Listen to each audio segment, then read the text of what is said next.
जय हिंद। अभी हाल ही में एक करंट अफेयर्स बना है जिसमें कि एक अपॉइंटमेंट हुई है और वो एक अपॉइंटमेंट राष्ट्रपति के द्वारा, प्रेसिडेंट के द्वारा हुई है।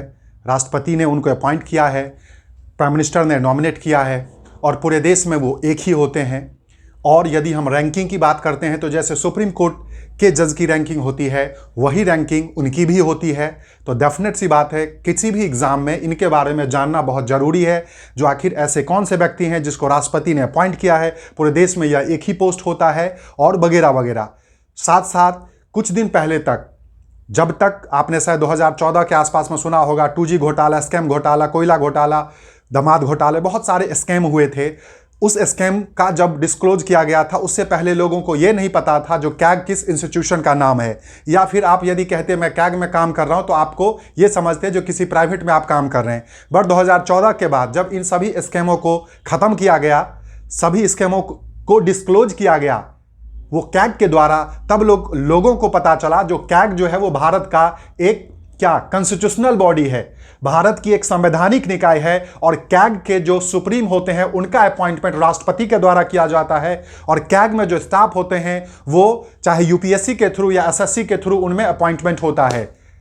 तब जाके लोगों को यह पता चला जो कैग में यदि किसी बच्चे की नौकरी लग गई है तो भैया ये सरकारी नौकरी लगी है। तो आज हम उन्हीं इंस्टीट्यूशन के बारे में बात करने जा रहे हैं जिसको हम कैग कहते हैं। हिंदी में इसको कहते हैं भारत का नियंत्रक एवं महालेखा परीक्षक। पूरा रेल का डब्बा है, भारत का नियंत्रक एवं महालेखा परीक्षक। और अंग्रेजी में कहते हैं the comptroller and auditor general of India. ठीक है, तो एक बार फिर से आप सभी का मेरे चैनल ज्ञान दर्पण जीएस में स्वागत है।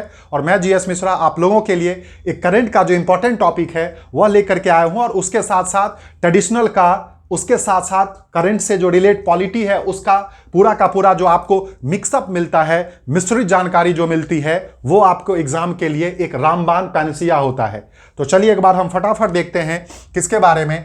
तो भारत के नियंत्रक एवं महालेखा परीक्षक के बारे में। देखिए, भारत का नियंत्रक एवं महालेखा परीक्षक, हिंदी में इसको कहते हैं भारत का नियंत्रक एवं महालेखा परीक्षक, अंग्रेजी में कहते हैं the comptroller and auditor general of India, या इनका शॉर्ट फॉर्म है सीएजी कैग।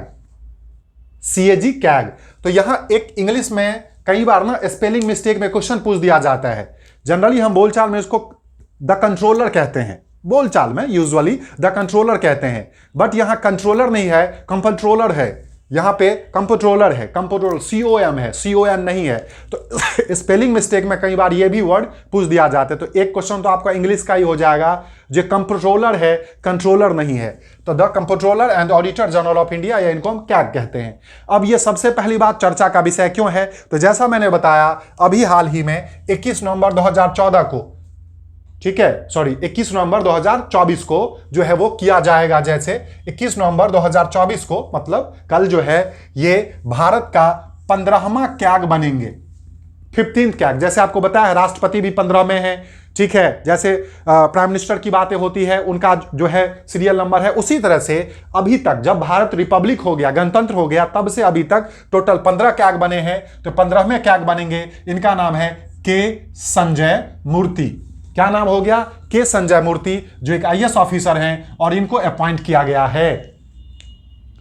तो आपने पहली बात ये समझ ले, करंट के लिए किसी भी एग्जाम के लिए 100% प्रोबेबल टॉपिक है ये, जो हाल ही में रिसेंटली किसको कैग अपॉइंट किया गया है, तो के संजय मूर्ति को 21 नवंबर 2024 को भारत का 15वां कैग अपॉइंट किया गया है। और पूरे देश में एक ही कैग होते हैं, तो डेफिनेटली आपको उनको जानने के बारे में, उनके बारे में जरूरी है।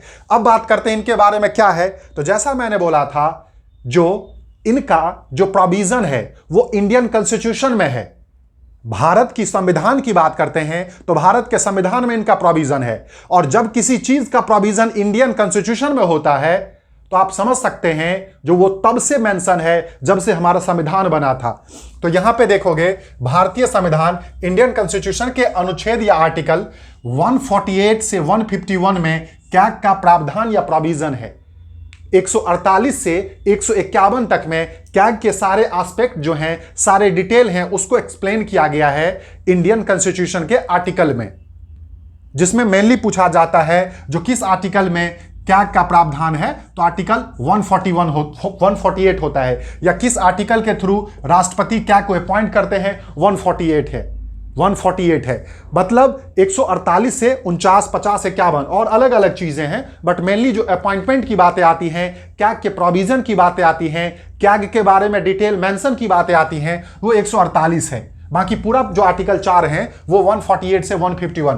तो आपको डेफिनेटली ये आर्टिकल याद रखना पड़ेगा, जो जैसे आप फंडामेंटल राइट का याद रखते हो ना, जो 12 to 35 आर्टिकल में फंडामेंटल राइट का वर्णन है, उसी तरह से किस आर्टिकल में कैग का प्रोविजन है, तो आर्टिकल 148 में। किस आर्टिकल के थ्रू कैग को अपॉइंट किया जाता है, आर्टिकल 148 के थ्रू। और आपको बता दूं, जब किसी चीज का यदि आर्टिकल में मेंशन होता है ना, किसी भी चीज का, तो उसको हम क्या कहते हैं, उसको हम एक कॉन्स्टिट्यूशनल बॉडी कहते हैं, या संवैधानिक पोस्ट कहते हैं, संवैधानिक निकाय कहते हैं। किसी भी चीज का यदि मेंशन हमारे कॉन्स्टिट्यूशन में है तो उसको हम क्या कहेंगे, संवैधानिक बॉडी कहते हैं, या कॉन्स्टिट्यूशनल निकाय संवैधानिक निकाय या कॉन्स्टिट्यूशनल बॉडी कहते हैं, या पोस्ट कहते हैं। तो ये भी क्वेश्चन आता है, जो क्या कैग कॉन्स्टिट्यूशनल बॉडी है? डेफिनेटली है। क्यों है भाई? क्योंकि आर्टिकल 148 जो है इंडियन कॉन्स्टिट्यूशन का, उसमें मेंशन है, उसके थ्रू ही इनके अपॉइंटमेंट, इनकी बातें की गई है। तो डेफिनेट सी बात है ये कॉन्स्टिट्यूशनल बॉडी हो गया। तो क्या हो गया, हाल ही में किसको कैग अपॉइंट किया गया है, किया जाएगा, मतलब कल होगा वो, तो भारत का 15वां जो कैग बनेंगे वो के संजय मूर्ति, जो आईएएस ऑफिसर है, उनको अपॉइंट किया जाएगा। क्लियर है। अब ये जैसे कैग की प्रोविजन की बात करते हैं, तो भारतीय संविधान, इंडियन कॉन्स्टिट्यूशन के आर्टिकल 148 से 151 में कैग का प्रोविजन है, और 148 के ही थ्रू कैग को अपॉइंट किया जाता है, कैग का प्रावधान है, वगैरह वगैरह। ठीक है। बाकी 51 तक भी और हर चीज का होता है ना, जो भाई ये अपॉइंटमेंट, ये उनका काम, ये उनकी चीजें, तो वो टोटल आर्टिकल है, बट मेन 148 आर्टिकल है, 148। अब बात करते हैं, जब किसी चीज का आर्टिकल में मेंशन है, तो अभी बताया था, वह अपने आप में क्या होता है, कॉन्स्टिट्यूशनल बॉडी या संवैधानिक निकाय या कॉन्स्टिट्यूशनल पोस्ट या संवैधानिक पद होता है। क्लियर हो गया। अब आप एक चीज ध्यान देना, किसी भी चीज का, कोई भी चीजें हो, और यदि वो कॉन्स्टिट्यूशनल है, कॉन्स्टिट्यूशनल पोस्ट है, तो उसको अपॉइंट करेंगे राष्ट्रपति, प्रेसिडेंट ऑफ इंडिया, या भारत के राष्ट्रपति के द्वारा वे अपॉइंट होते हैं। उनको शपथ भी दिलाएंगे, ओथ दिलाएंगे राष्ट्रपति, या राष्ट्रपति के द्वारा जो कोई अपॉइंट किए जाते हैं वो। मतलब ये हमेशा ध्यान दीजिएगा। तो आप एक ध्यान देना यहां पे, अपॉइंटेड बाय कौन, प्रेसिडेंट ऑफ इंडिया, मतलब इनको अपॉइंट कौन करता है, तो भारत के राष्ट्रपति। साथ साथ यहां देखो, शपथ बोला था मैंने, शपथ कौन दिलाता है, तो भाई प्रेसिडेंट ऑफ इंडिया। वही ये रिजाइन किसको दे सकते हैं, तो राष्ट्रपति को ही। तीनों चीजें हैं। मतलब यदि कोई कॉन्स्टिट्यूशनल पोस्ट पे आप किसी को अपॉइंट कर रहे हो, कोई संवैधानिक पद है, तो वह बेसिकली राष्ट्रपति के द्वारा अपॉइंट किया जाता है, राष्ट्रपति ही उनको ओथ दिलाते हैं, और वह व्यक्ति राष्ट्रपति को ही रिजाइन देते हैं। तो कैग की जो हम बात करते हैं, कंट्रोलर एंड ऑडिटर जनरल की, उसके बारे में बात करें तो appointed by president of India, Bharat के राष्ट्रपति जो हैं द्रौपदी मुर्मू, अभी आज के डेट में जो है 15 में, उनके द्वारा अपॉइंट किया गया है। टर्म अच्छा, इसके बाद शपथ की बात करते हैं तो राष्ट्रपति ही इनको ओथ दिलाएंगे। एक ओथ सेरेमनी होता है राष्ट्रपति भवन में, उसमें हमारे वाइस प्रेसिडेंट, प्राइम मिनिस्टर सारे और डिग्निटी वगैरह वहां पे जो होते हैं वो मौजूद होते हैं, और इनकी क्या होती है, शपथ ग्रहण समारोह होता है। वही इनका त्यागपत्र या रिजाइन की बात करते हैं तो राष्ट्रपति करते हैं।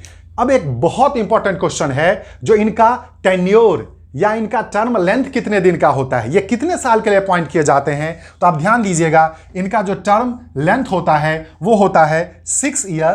देखो 6 ईयर और एज ऑफ 65, 6 ईयर या एज ऑफ 65। मतलब क्या हो गया, मतलब ये हो गया, जो कोई भी व्यक्ति या तो 6 साल के लिए अपॉइंट हो सकता है, या तो 65 साल तक के लिए हो सकता है। सपोज एक एग्जांपल, यदि आज के डेट में मान लीजिए संजय मूर्ति साहब जो हैं, ये अभी मान लीजिए 59 ईयर में जो है वो कैग अपॉइंट हुए होंगे, सपोज 59 ईयर में, तो क्या है, इनकी दोनों क्राइटेरिया फुलफिल हो रही है।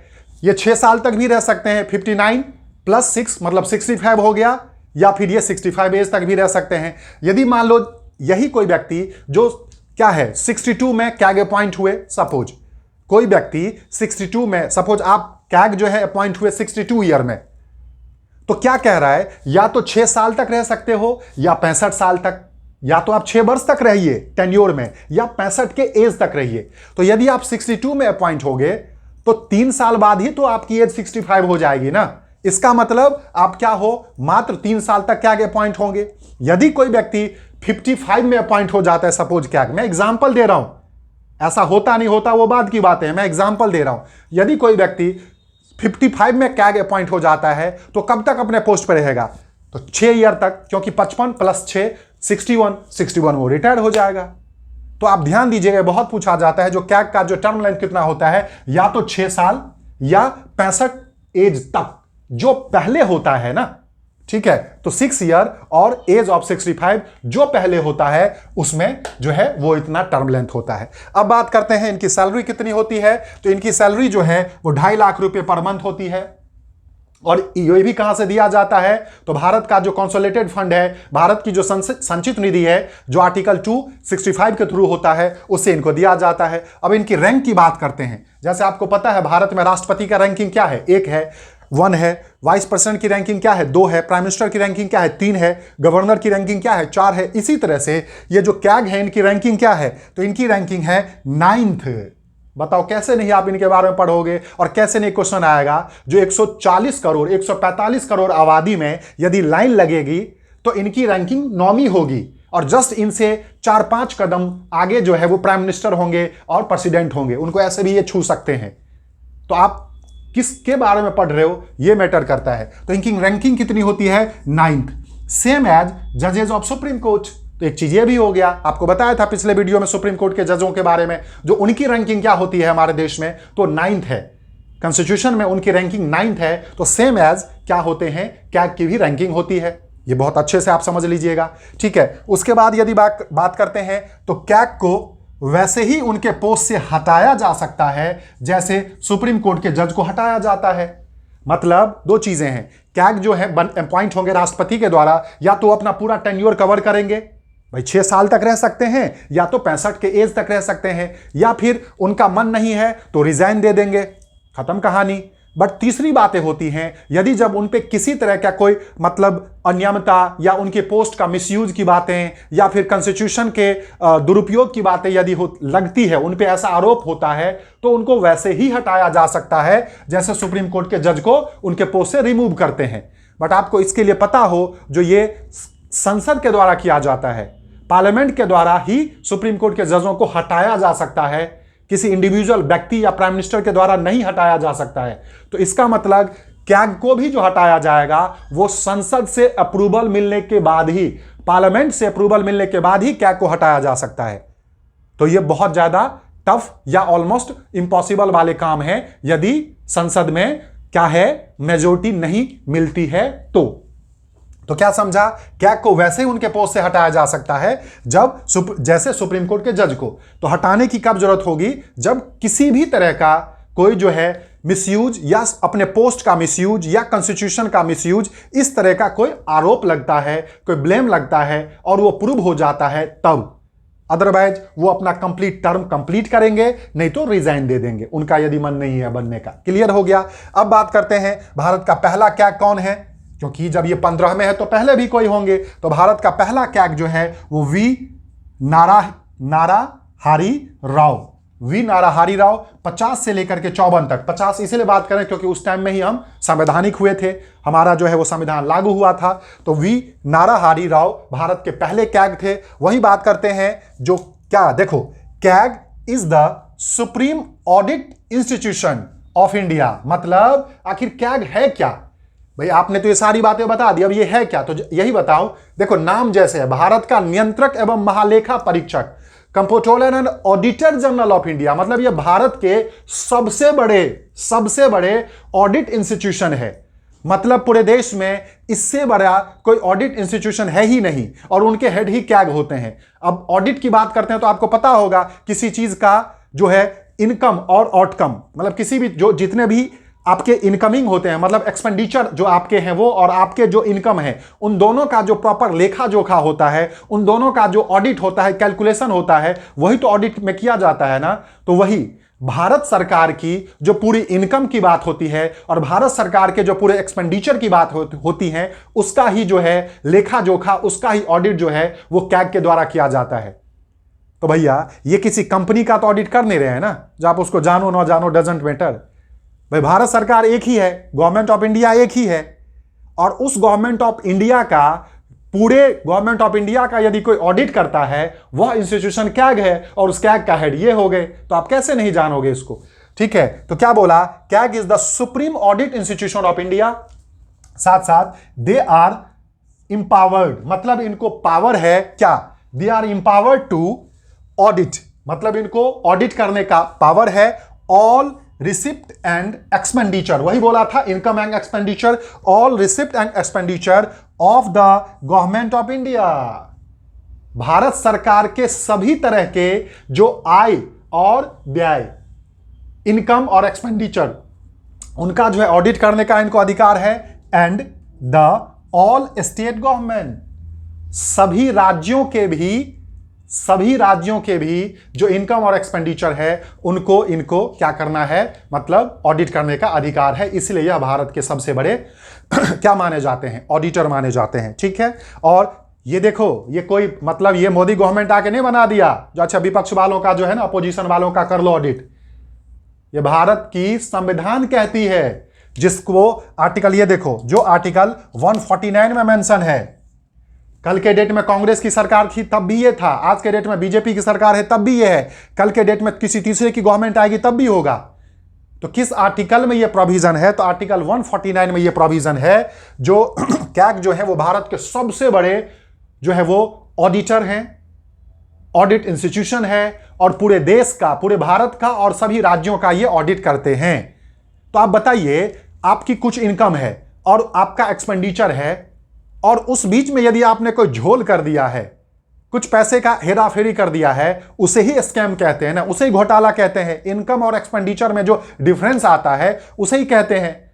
भाई आपका इनकम आया कुछ और एक्सपेंडिचर कुछ शो कर रहे हैं और आपका बचत बच नहीं रहा है, तो स्कैम वगैरह का कहां होता है? तो यही चीजें हैं। इसीलिए तब से, जब से इन्होंने स्कैम को डिस्क्लोज किया, तब से हर कोई जो है वो कैग को जानने लगा। तो आर्टिकल 149 क्या कहती है ये समझ में आ गया। अब बात करते हैं आर्टिकल 151 के बारे में। देखिए आर्टिकल 151 में क्या है? कैग गवर्नमेंट ऑफ इंडिया के किसी इंस्टीट्यूशन का ऑडिट कर प्रेसिडेंट को रिपोर्ट देता है।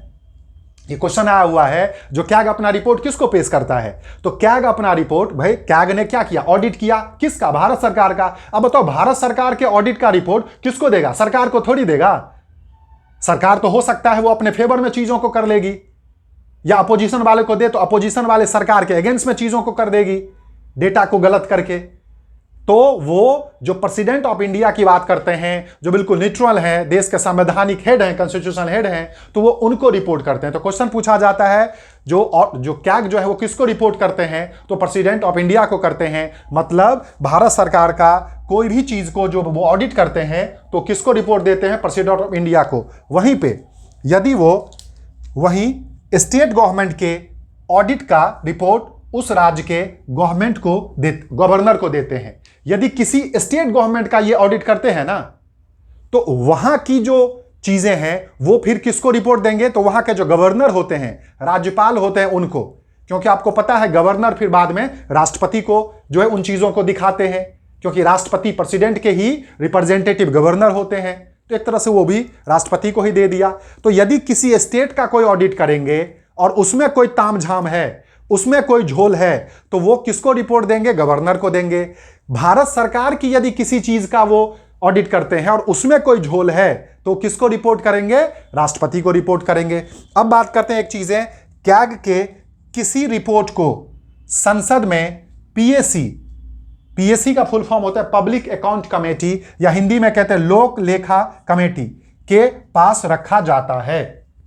मतलब ये हो गया, जो एक्चुअली जैसे कोई किसी चीज पे जो है वो कैग ने ऑडिट किया है और उस पर बहुत ज्यादा कंट्रोवर्सी है, सबको लग रहा है जो भी इसमें बहुत झोल हुआ है, कोई लफड़ा हुआ है, कोई स्कैम है, तो उसका रिपोर्ट जो है वो पार्लियामेंट को भी दिया जाता है एग्जामिन के लिए।